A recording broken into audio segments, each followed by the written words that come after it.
between North Dakota and Louisiana. And on the campaign trail, both Democratic candidates gave major addresses Thursday to tout their economic policies. In North Carolina, Senator Hillary Clinton called for a new federal program to retrain laid-off workers. Clinton said she would stand up to corporate interests. The oil companies, the predatory student loan companies, the insurance companies, and the drug companies have had 7 years of a president who stands up for them. I will be a president who stands up for all of you. And it is past time that we set our priorities straight and level the playing field for the middle class and against the corporate special interests. It's time for a president who is ready on day one to be the commander-in-chief of our economy. Meanwhile, here in New York, Senator Barack Obama called for an additional $30 billion in federal economic aid and said he would increase regulation of financial markets. Obama also criticized Republican candidate John McCain for advocating a limited federal role in the economy. John McCain recently announced his own plan, and unfortunately it amounts to little more than watching this crisis unfold. While this is consistent with Senator McCain's determination to run for George Bush's third term, it won't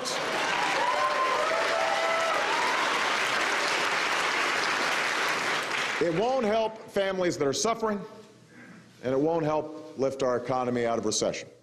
Obama was speaking at the Cooper Union. I had a chance to briefly interview him as he was shaking people's hands after he left the stage. I asked Obama why he's not calling for a total withdrawal of U.S. troops from Iraq in accordance with the 70% of Iraqis who say they want the U.S. out. Senator Obama, quick question. 70% of Iraqis say they want the U.S. to withdraw completely. Why don't you call for a total withdrawal? Well, I do, except for our embassy. I call for embassy and protecting our civilian contractors. You've said a residual force, which yeah, but no, I mean, I don't think that you've read exactly what I've said. What I've said is that we do need to have a strike force in the region.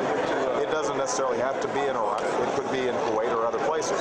But we do have to have some presence in order to not only protect them, but also potentially protect the territorial integrity.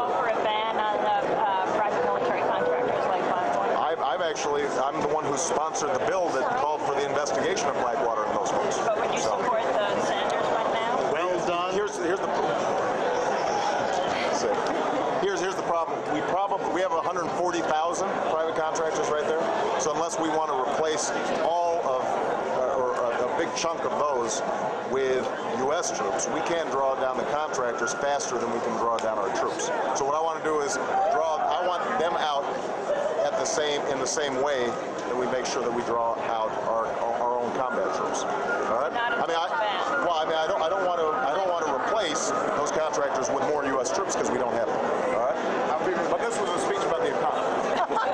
The war is costing $3 trillion, according to Stiglitz. Which I made a speech about last week.